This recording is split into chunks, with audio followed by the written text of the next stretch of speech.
Good day, gentlemen.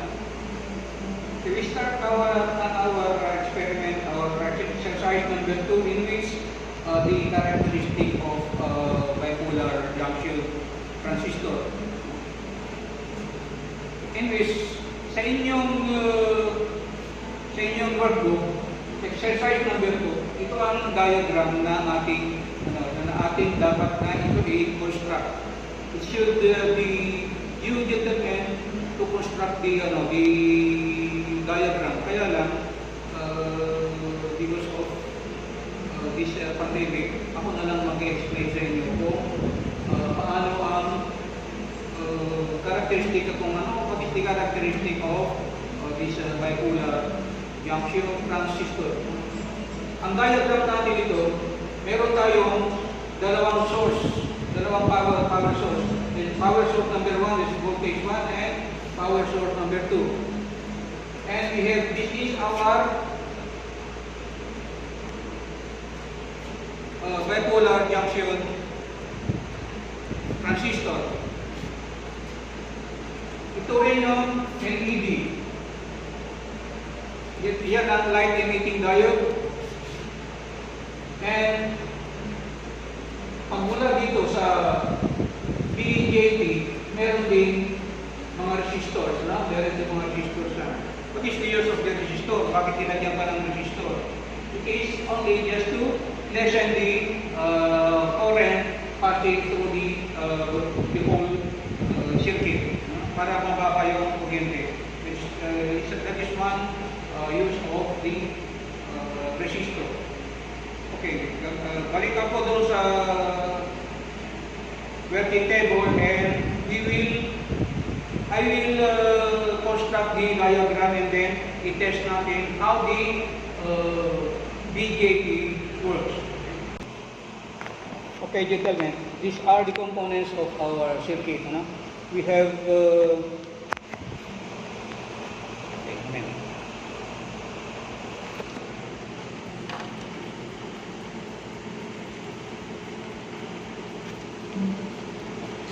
this is the resistor.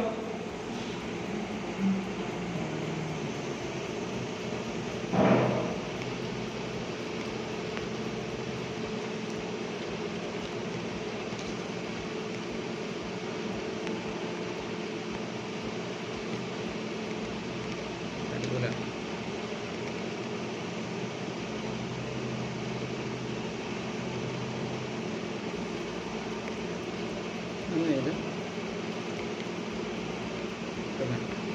Try this one.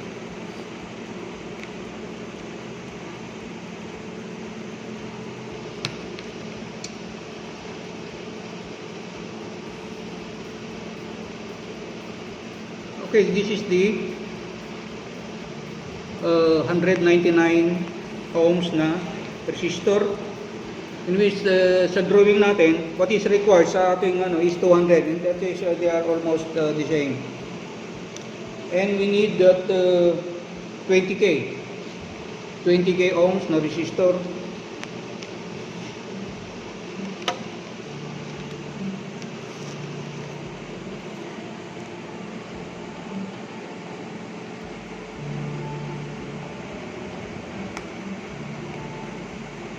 Bakit hindi mag-steady? Okay, let me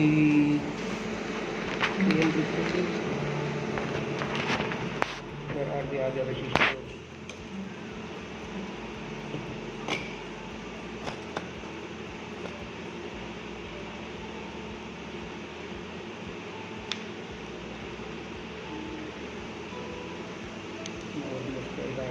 That is 20k. I need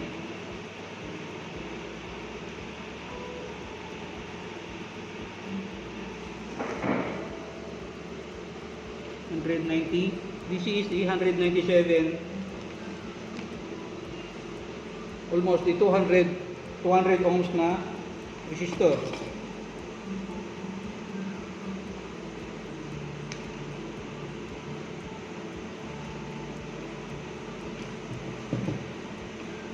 This is the LED, no, light emitting diode, in which magkaiba yung ano, yung length ng kanilang leg, yung iba mas mahaba at saka yung mas maliit. Okay.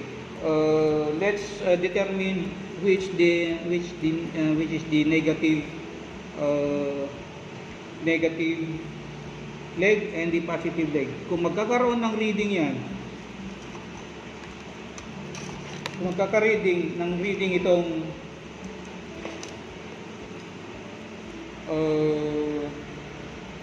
analog na multimeter natin, it is on the forward bias, and ibig sabihin nun, itong black, ang negative, ang ibig sabihin nun, itong longer leg ay yung negative na leg niyan. Itong negative, ito yung positive na side ng diode.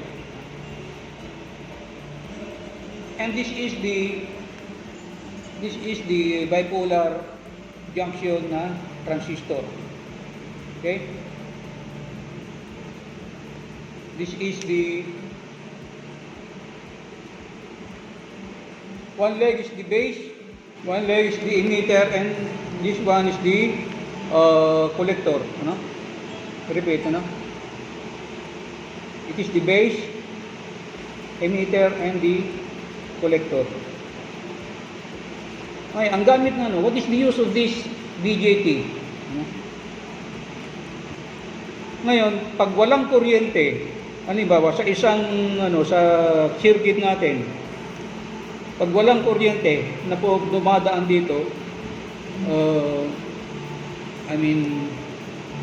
itong BJT, itong bipolar junction transistor, serves as a switching device sa electronic na component.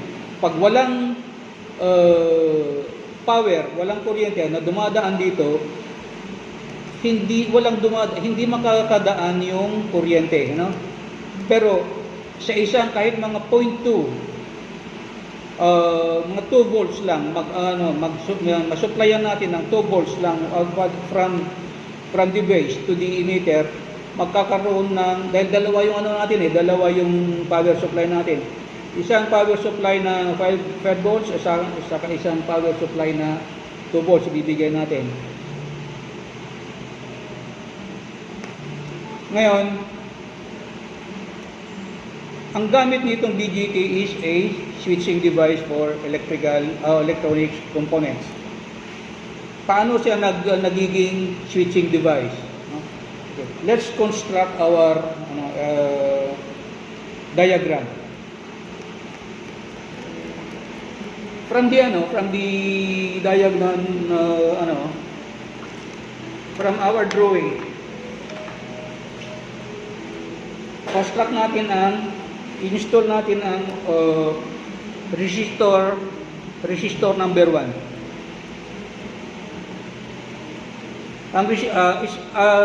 We can place yung dalawang leg ng resistor kahit saan dito sa mga butas ng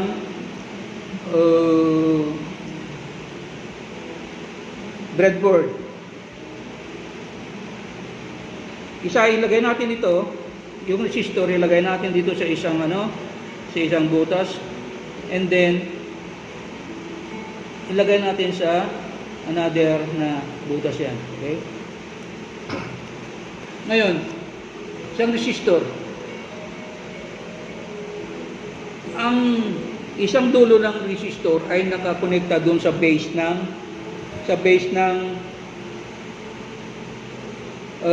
BJT.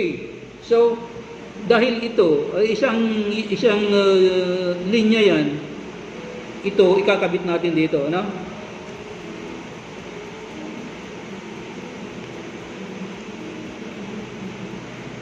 Pabayaan muna natin ito. Okay, meron ng connection ng resistor dito sa base ng BJT. Isang leg ng BJT is connected to the LED, light emitting diode. So, ilagay natin ang LED rito. At the same line, ito yung isang leg ng BJT. And then other leg, kahit saan sa butas na yan. No? Then, yung 200 ohms na resistor, nakakonekta dun sa leg ng LED. So, LED, itong linyada ito, ilagay natin ang isang leg ng resistor dito. And then, yung isang leg, kahit saan naman dyan, ano? Okay. Ngayon, yung isang leg ng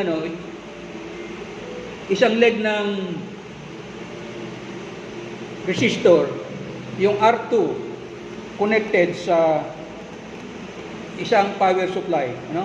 Sa power supply. Positive na power supply. Ilagay natin dito.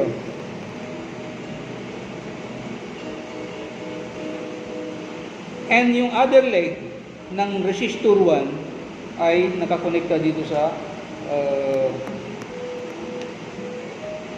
power source, ano? Sa power supply.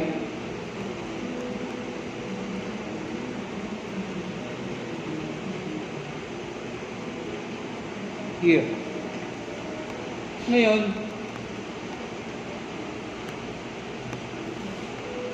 yung isang leg ng DJT konektado sa ground. Konektado sa ground. And then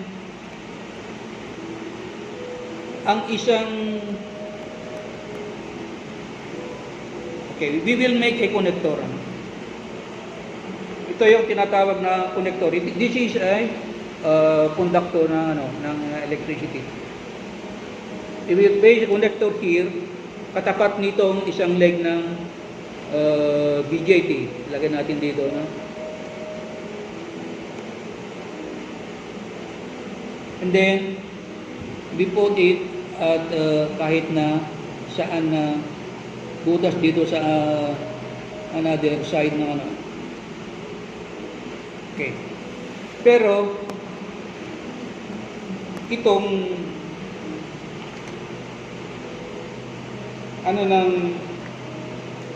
sa terminal ng power supply,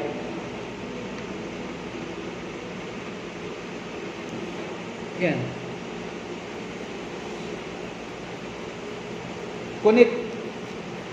konektado sa ito na yan, dun sa positive side, negative side ng i-connected natin dito para and then the other itong isang konektado rin sa ground. Dahil kung tutuusin, gentlemen,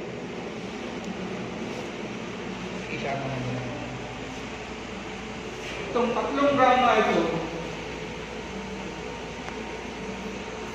they are being connected sa linya yan. Dahil ground yan, pero sa isang circuit, iisa ang nagiging ground.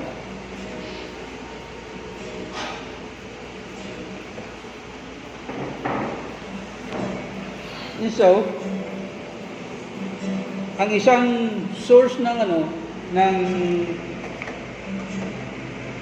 power supply konektado rito, ang isang leg ng BJT, yung sa emitter konektado rin dito sa ground na lahat ito, and then yung negative na naka-connected din sa ground. They are being connected in common ground. Ngayon, sana hindi tayo nagkamali ng connection. We will switch on the transformer or the power supply. Okay, this is already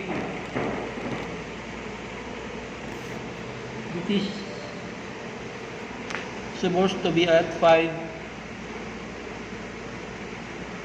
volts. And this is 0 volt. Ngayon, sabi dito, sa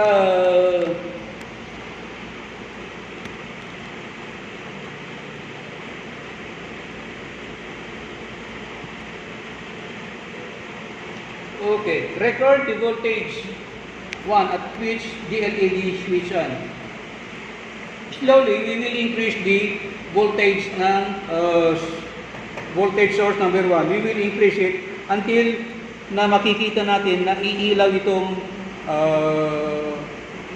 LED, no?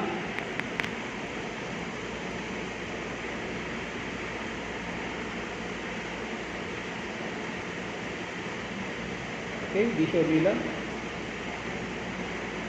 Okay, maybe subukan natin yun.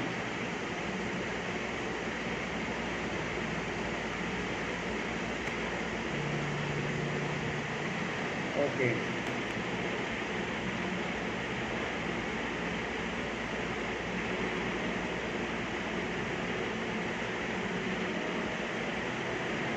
Okay, umilaw siya ng counting. Ang ibig sabihin, noong nagbigay tayo ng ang nagpapailaw nito ngayon ay yung 5 volts na power supply. Ang nag-trigger ng pag-open nitong BJT na yun ay yung 2 volts na power supply. Pag i-increase natin yan, mas malakas ang opening yan, bibigay niya lahat yung kaya niyang ibigay from 5 volts na power supply. Kayang liwanag ba? Dahil yan ang pinaka-brightest niyan, yan ang pinaka-brightest niyan. Whatever na voltage na ang ibibigay natin, yan ang brightest. Dahil yan lang ang binibigay ng 5 volts na power supply. Ngayon, kung i-reduce natin yan,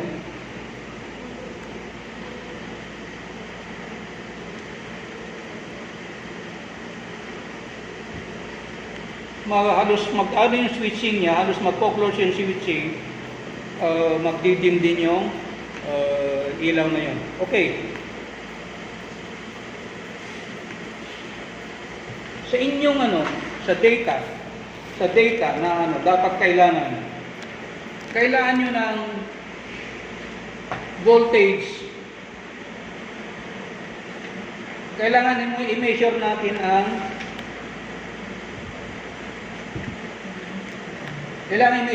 ang resistance. Ang voltage ng resistance 1, ang voltage ng base at saka yung emitter ng diode, voltage ng ito mismo, and then voltage ng R1 plus yan ang kailangan nyo kayo nang gagawa ng mathematical calculations na yan. Ngayon, kailangan din natin i-measure yung voltage ng 5 voltage ng voltage resistance 2 at saka yung LED, voltage ng LED. How many volts ang nabibigay ng LED? No? How many volts din ang kinukonsumo ng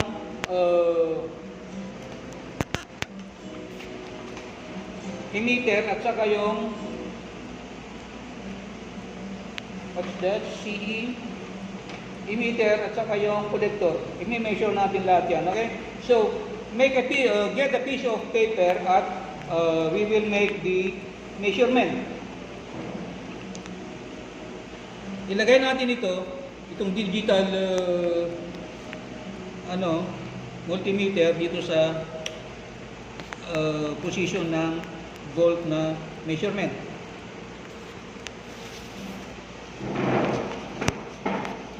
Ngayon dito medyo halos yung nag-start pa lang na umiilaw yan. From voltage ng ang required ngayon, voltage ng resistor 1.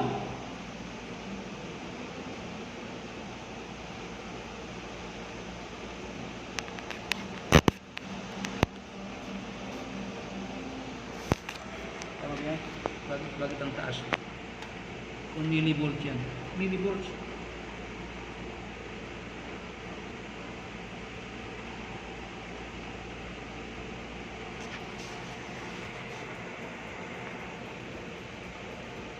Voltage ng resistor 1 is 224. Nagpa-fluctuate, ano? Balik ka. Hindi maganda yan. Dito na lang sa bukas. Para hindi siya...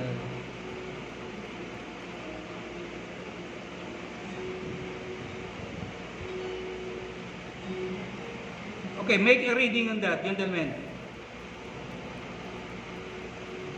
Nagpa-fluctuate. Okay, depende na lang kung anong na-record nyo. And then, what's next? Voltage ng base at saka ng emitter. Ito yung base, yung nasa gitna ng gitna na leg. Ito yung base at saka yung emitter, yung isang leg na yun. And then, okay, make a record on that, gentlemen. It is 52.6 milliampere, millivolts. And then voltage 1. Voltage 1 from here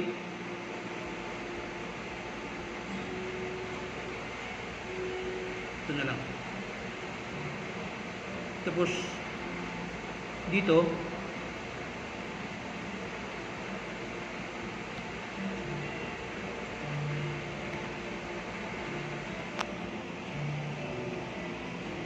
ilan yan? 0.6 0.645. Bakit negative?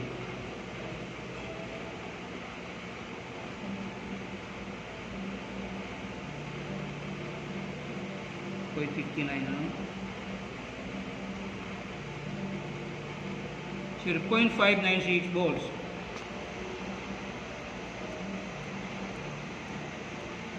Okay, voltage ng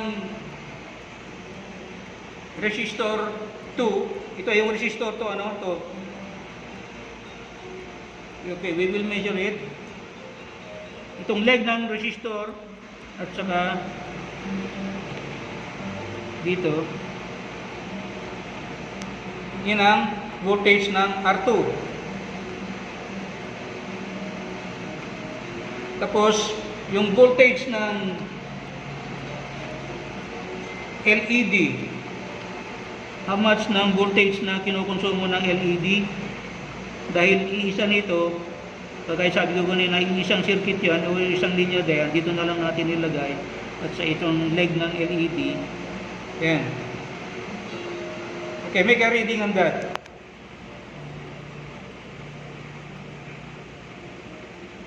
And then make your computation dito sa sa mga na yan.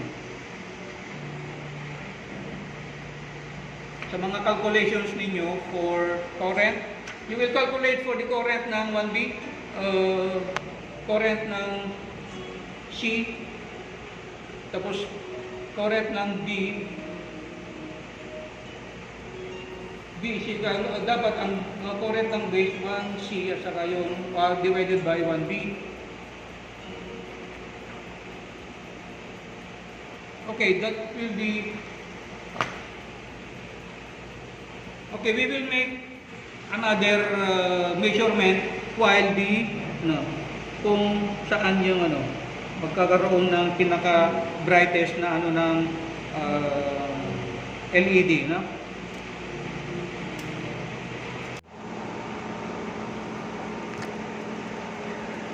Okay, ngayon, pag napansin niyo I shut off the light dito sa tapat ko para makita nyo what will happen kung tanggalin ko itong source ng voltage ng V1, no?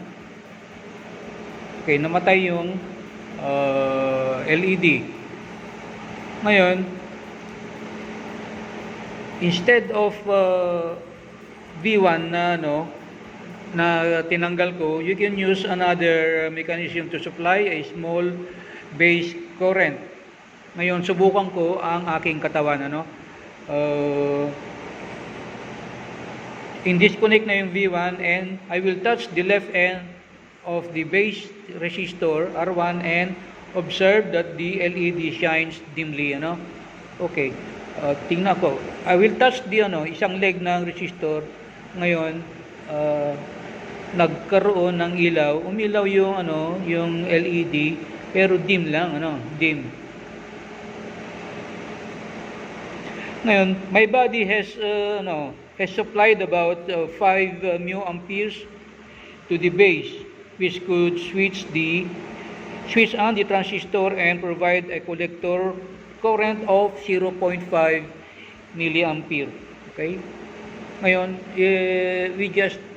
yung 0.5 milliampere was enough to open the switch para magkaroon ng counting flow ng kuryente, from the 5 volts na power supply to the ground. Meron na siyang continuity. Nagbigay lang ako ng 0.5 mu amperes from my body. Pag bitawan ko itong isang leg ng resistor, mamamatay yung ilaw. So,